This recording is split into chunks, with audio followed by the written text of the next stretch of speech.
పిల్లి దానం. పామారు అనే ఊర్లో రాజారావు అనే ధనవంతుడు ఒక ఇల్లు కట్టించాడు. ఆ ఊర్లోనే గొప్ప జ్యోతిష్య పండితుడిగా పేరు మోసిన పరమానందం అనే పండితుడు గృహప్రవేశానికి ముహూర్తం కూడా పెట్టాడు. గృహప్రవేశానికి ముందుగానే ధనికుడు జ్యోతిష్య పండితుడికి కొత్తగా కట్టిన ఇల్లు చూపించడానికి తీసుకొచ్చాడు. ఆ సమయంలో ఒక పిల్లి తన పిల్లలను వెంట పెట్టుకొని యువతలి అరుగు మీద నుంచి అవతలి అరుగు మీదకి, తిరిగి యువతలి అరుగు మీదకి దూకడం వాళ్ళకు కనిపించింది.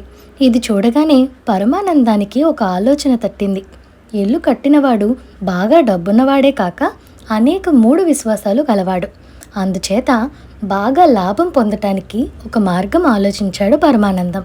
అతను గృహ యజమానితో, ఈ పిల్లి శకునం చిత్తగించారా బాబు? ప్రస్తుతానికి గృహప్రవేశం వాయిదా వేయండి. దీనికి కొంత శాంతి, యాగము, తతంగం ఉన్నాయి అని అన్నాడు. శాంతి పరిహారమా అన్నాడు గృహ యజమాని కంగారు పడిపోతూ.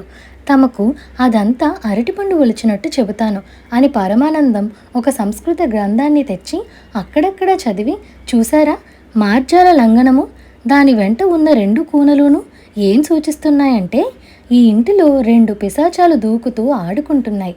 వాటి ఉచ్చాటనకు గాను వజ్రసుంఠం అనే యాగం చేసి పిల్లి ప్రమాణంలో ఒక బంగారు పిల్లిని చేయించి ఒక మంత్రవేత్తకు దానంగా ఇవ్వాలి అన్నాడు.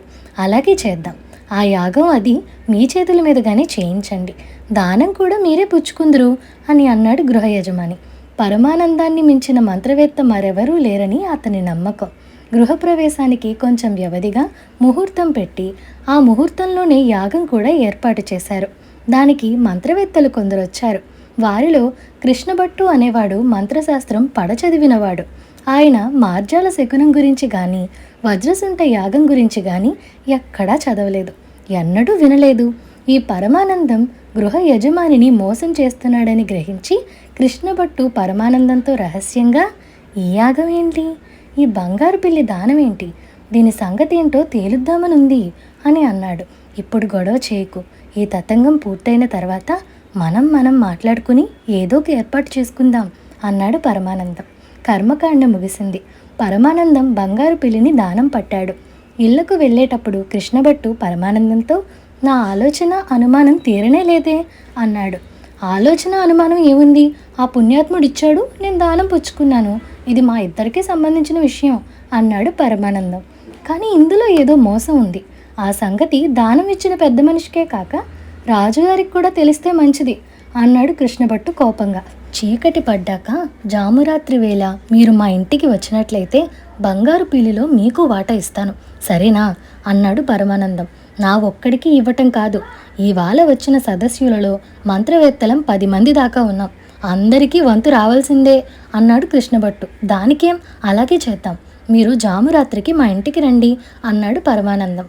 కృష్ణభట్టు తన బసకు వెళ్ళిపోయాడు. వెంటనే పరమానందం గృహ యజమాని ఇంటికి వెళ్ళి, తమరితో చెప్పడం మరిచాను, ఇంటి పిశాచాలను ఉచ్చాటన అయితే చేశాం కానీ వాటి సేవకుడు ఏ జామురాత్రి వేళనో మీ వద్దకు వచ్చి మిమ్మల్ని ఇబ్బంది పెట్టవచ్చు. ఆ పిశాచం ఇవాళ మన యాగానికి వచ్చిన బ్రాహ్మణులలో ఎవరి రూపానైనా రావచ్చు.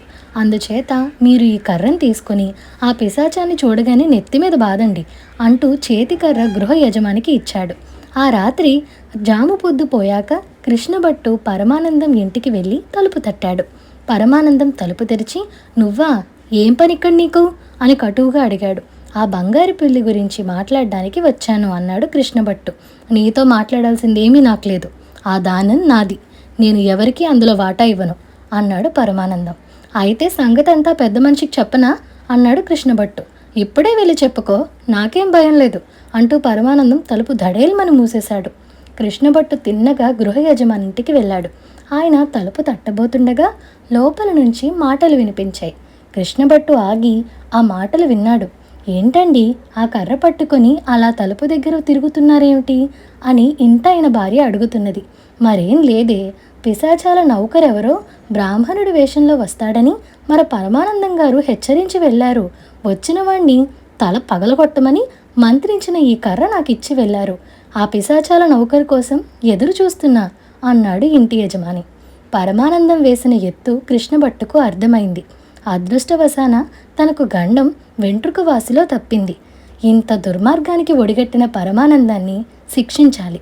ఆ ఉద్దేశంతో కృష్ణభట్టు తన బసకు తిరిగిపోయి ఒక పని మనిషికి కాస్త డబ్బు ఇచ్చి ఏదో చెప్పి పంపేశాడు.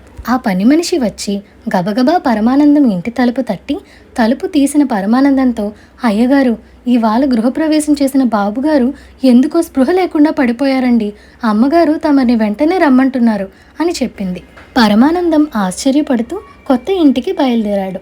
ఆయన తలుపు తట్టగానే ఇంటి యజమాని తలుపు తెరిచి పరమానందాన్ని చూస్తూనే, పిశాచి వెధవ, ఆ పుణ్యాత్ముడి రూపంలోనే వస్తావా, చావు అంటూ కర్రతో పరమానందం నెత్తిన బలంగా కొట్టాడు. పరమానందం ఆ దెబ్బకు స్పృహ తప్పి పడిపోయాడు. ఇంటి యజమాని చప్పున తలుపు వేసేసుకున్నాడు. చీకటిలో సమీపంలోనే పొంచి ఉన్న కృష్ణభట్టు పని మనిషి వచ్చి పరమానందాన్ని లేవతీసి ఇంటికి నడిపించుకొని వెళ్ళిపోయారు.